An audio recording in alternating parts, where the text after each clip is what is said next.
Hello and welcome back to the GorillaBiker, and today what we're going to be doing is changing the chain and sprockets on my Gixxer right there. Why are we changing the chain and sprockets? To be honest, just because I kind of want to.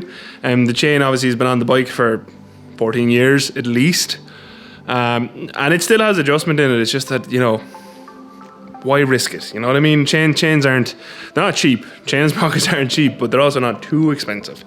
So that's what we're going to be doing today. If you want to see it, stick around. This is the same process for the Gixxer 600 and Gixxer 750.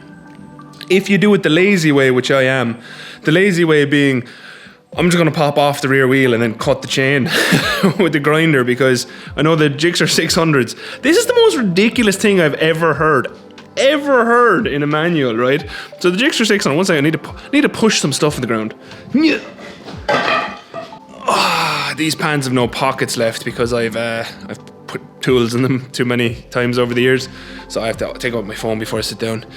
Ask me how many phone screens I've cracked. Actually none. I'm a observant young man. But yeah, the Gixxer 600s, the official service manual says you have to remove the swing arm to take off the chain because it's an endless chain from factory. It's like, nah, bro, that's what you use a grinder for. Don't be ridiculous. And you know, you can use the chain tool to remove my one, but again, grinder. So what you grinder? I said that way too seductively. I'm going to be getting some messages. But yeah, let me just show you stuff. Also, there's Splat. I don't know, can you see him? Ooh, camera swappy. Splat. Where you going, Splat? Yeah, what you doing in there hiding under the couch, you little weirdo? So what I will be using today in the class, and yeah, this one. So basically, if you look up any YouTube tutorials, you'll see these chain riveters and chain breakers. This one here, right, these break all the time. Don't need it, don't want it, don't need it. You know, all you need is these press plates and this little ball guy for pushing open the widening the master link, and then obviously you need this tool here. You do need those, you can't do the chain without them, it's not possible. And then you also need one of these with a cutting disc. You'll see why soon. It's not just for making hipster sparks. But basically, generally what these things tell you is, you know, chop your master link, push out the pins, fit your new chain and all that stuff. But like we're just not going to do that. I'm just going to cut the chain because I'm a scumbag and I'm not going to ever use the chain, so I'm going to cut it because it makes more sense. Anyway, you'll see that soon, and some hipster sparks, of course. Anyway, yeah, let's get to it. Splat, what are you even doing, cat? You are not allowed to ride the Magna. Yeah, get down, silly cat. Yeah. So, first things first, what we're going to do is I'm going to remove this left side panel because I need to remove for the clutch cable as well. That video is going to be made in conjunction with this one because I'm going to do them at the same time. But you don't need to remove this. It does make your life a lot easier though, so I'd suggest removing it. So montage time where I take out all the screws and it's really boring. But yeah, enjoy. Splat says hello. Ah! He says hello and attack.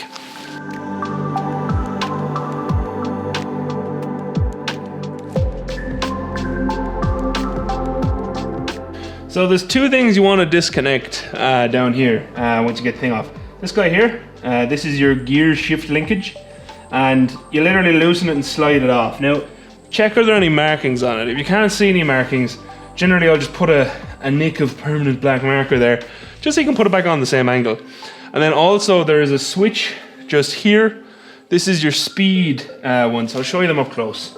Sorry about the lights in here, they're not so good these days. But basically this one here is your speed sensor.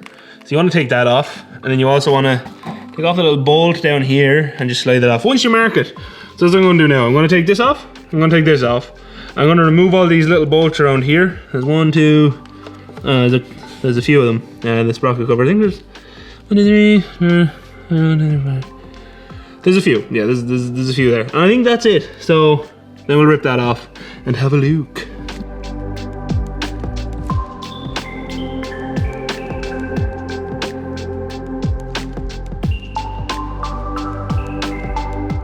might also have to remove the coolant reservoir. It does not look like it's gonna not be in the way.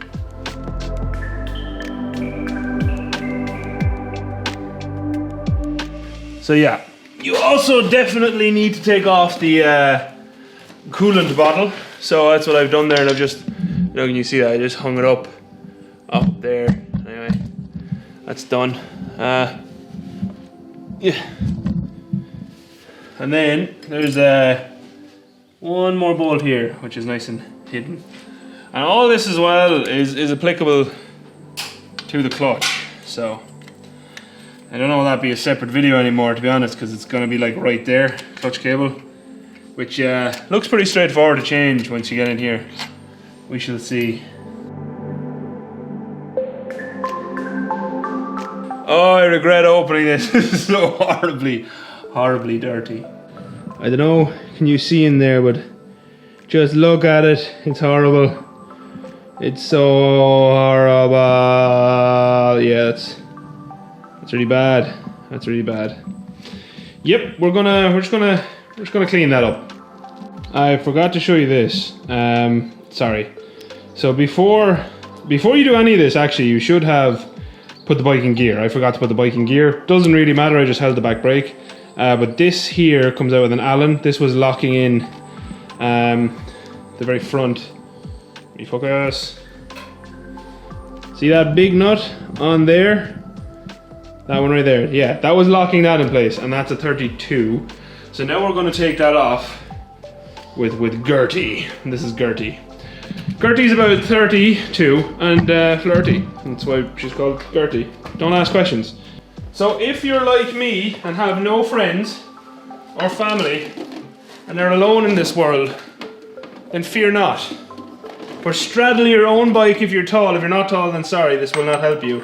And get Gertie, who is 32, and try, wait, that's, yeah, Lucy. And then just loosen off your front sprocket yourself. All by yourself. You don't need anyone else's. I'm so sorry. Are you okay? I'm so sorry. Whoops. See, Gertie can be a bit hard to handle. You know? Yeah, I've descended into nonsense, I think. Also, I think I got the wrong clutch cable. So that clutch cable is going to be staying on for now. Anyway, now I'm going to get my ratchet. I wonder can I rob my dad's hammer drive? Back in a minute. We got one. So just to throw this out here, you don't need big dog, but if you have access to one, use it because it makes your life so much easier. Ah, why?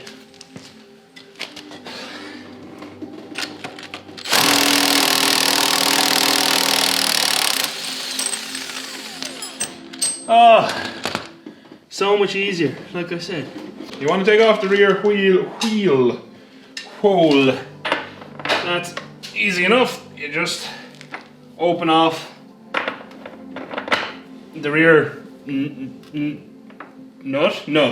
That's a 36, and 36 is an unusual size, and this torques back to 100 Newton meters as well, so it takes a while to open. And yeah, I know, like, I have the rattle gun there, but I actually prefer using hand tools on my bike, because hand tools, you use hand tools, generally things don't get broken by accident, so that's why I use them. If you see me using hand tools all the time, you're like, hey, you don't need to use hand tools. That's why I use them. Also loosen off your rear adjuster. You're gonna have to readjust it anyway when you put on your new chain, so it doesn't really matter. You also need to take off your rear caliper, which I've shown in previous videos, so if you don't know how to do that, go watch them first. So we're just going to take that off, shove the wheel forward, and yeah, and we're done. And then we should be able to get to the actual sprockety business, which will be fun.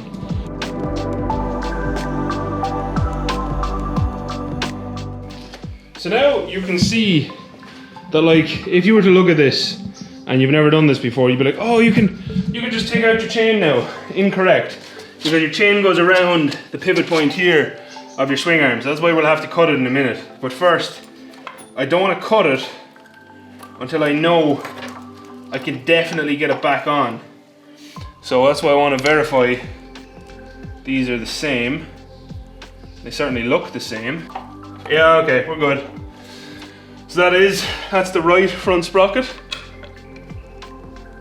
So you can pretty much just kind of put that back on loosely now already, because we're going to cut. We'll have to torque that up later, and then we'll cut the chain. And as well, it's a good thing to check. Just run that chain over it. You can see that fits. So we're good. We're good. We're good. So those scallop. See the way that those teeth are gone kind of scalloped. They're thinning out on one side basically. They're like little hooks. What that means is this was like, basically the chain was like eaten into it, and that would have made the bike kind of kick a little bit. So this one's goosed, which is, it's a good thing we're changing it.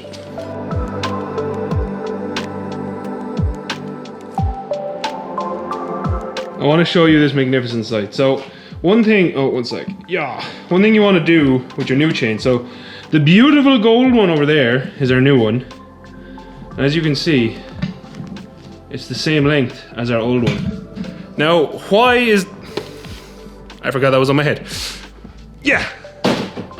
Yeah. Why is that a good thing? Why is it a good thing that they're the same length? Because it means I don't have to cut out any links, so I can literally just start reassembling. Well, first I have to disassemble that boy, and then we can reassemble.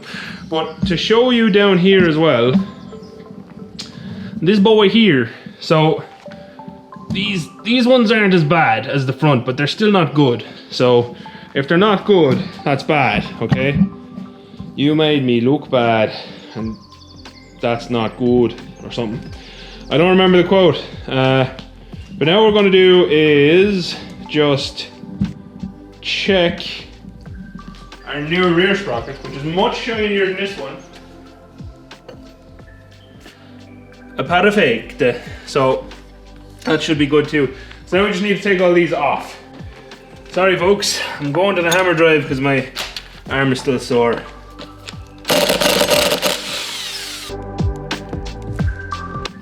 So if you've never seen those down there, those are your cush drives, the rubber guys. And then what you're looking at here is your actual hub carrier. And these guys here sit in, that's why they come loose, because they've dropped down out of their seats. So nothing to worry about if they do come loose. You just got to make sure that you put them back, essentially.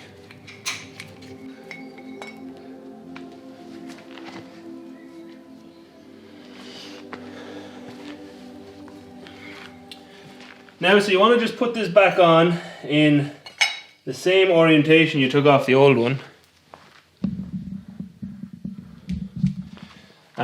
Which is the marking side facing up. And then one by one,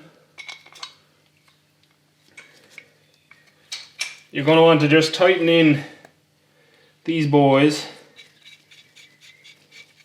until they fit. Now, I'm going to obviously put tread lock on all these. I'll save you the boredom, but we're going to put all these back on and I'll come back when I'm torquing them up. I'm also going to clean all these because they're dirty. No one seems to care if these are long videos. So what I'm doing is I'm putting on each nut one by one onto a bolt and then dremeling each nut clean. That's it, that's all I'm doing. Okay, so I have 5 of these bolts in now out of 6. So what you want to do is drop in your bolt first, which there's a flat side on it, okay? So just make sure the flat side is facing the flat. Hold that in with your finger and put on some tread locker. Or if you're like me, put on way too much tread locker. It doesn't really matter. I don't use red for that reason. I always put on way too much. And then just tighten on your nut and loosely tighten it, because these have to be torqued to spec, which we're going to do now in a minute. So you just want to literally like pretty much hand tighten that, and there you go, there's your lovely shiny new rear sprocket on. And yeah, there you go, that's it, it's done. Not very hard, is it? Not very hard at all. So what I'm going to do now is put this back in to sit in the cush drive so we can tighten it to spec. What you want to get yourself if you're doing these type of jobs, you will need a torque wrench for these, okay? Now this one maxes out at 112 Newton meters, so this actually isn't enough for the front sprocket. I do have another one that's actually my dad's. This one maxes out at 112, okay? But that's okay for these because these go to 60. So how you want to start this off is you go to your bottom line, which is 0, okay? There. Just make sure you're on the right scale. So this scale, I don't know, can you see that? This scale here is Newton meters, and that's what I'll be using. And then you want to start at your 0 there and just turn it. And every time you hit one of those lines, so if we say we stop there, that's 21 Newton meters, okay? And then if you wanted to get 23, you go 22, 23. You turn the little lock screw down here, and that's 23 Newton meters, okay? So I'm going to set this to 60. And just always be careful when you're doing these type of things that you do get your torque spec right, because you don't want to ruin your bolts and be really sad. So there's that one torqued here to click. Torqued. Torqued. Torqued. Torqued. Torqued. And you can just double check them all then if you go around and just clicks, clicks, clicks, clicks, and that means that all of those bolts are torqued. So that is the rear wheel done and ready. Now what we want to do is torque on the front sprocket. Now to torque the front sprocket correctly, we're probably going to need to put the bike in gear, which I can't do because I'm an idiot. So hopefully, hopefully I can click it into gear. Let's try. And then we need to clean this whole thing because it's absolutely disgusting. Like it's actually manky.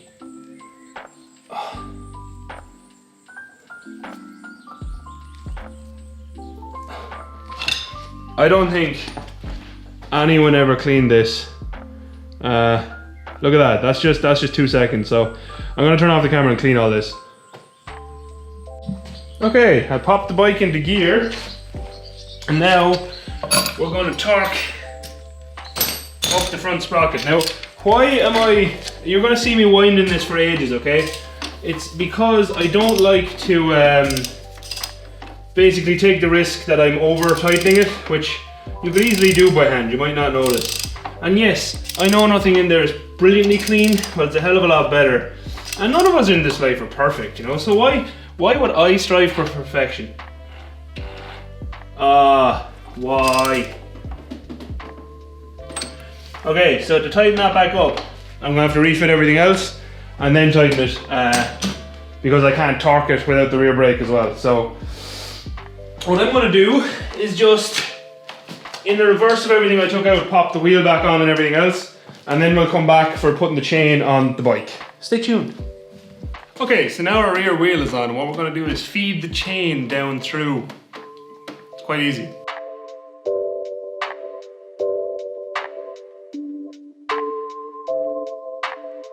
You want to have a lovely new gold chain.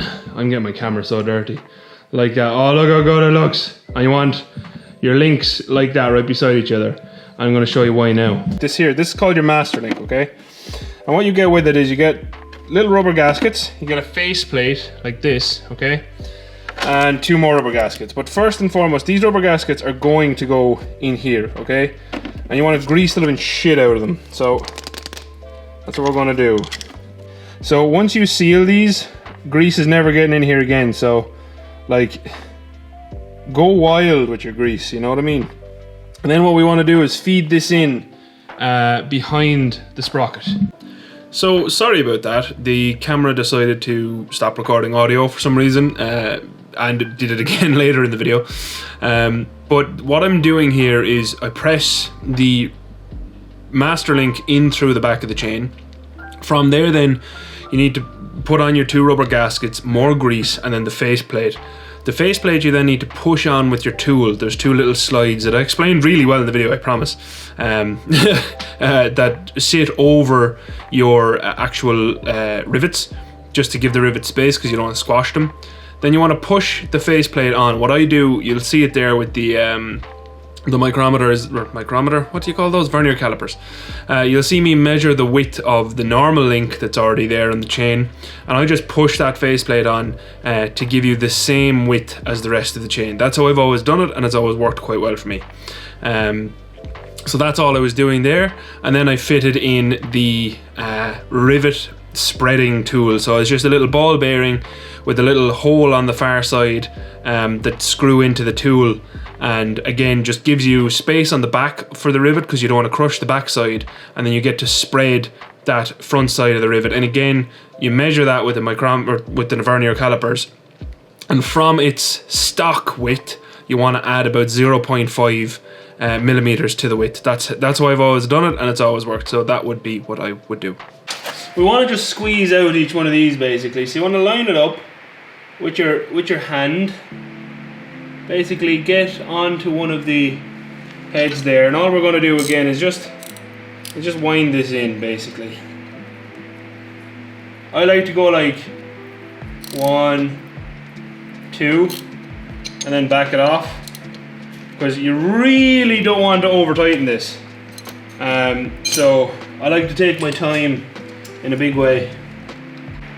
The main thing with this, okay, over the years that I've done, and I've done a couple of chains at this point, and I'll talk through everything I've done wrong in a minute, but take your time, just go really slowly, and you'll be absolutely fine. It's when you try to rush it, that's when you mess it up, and that's when you have to get a new master link, because I had to get a new master link before.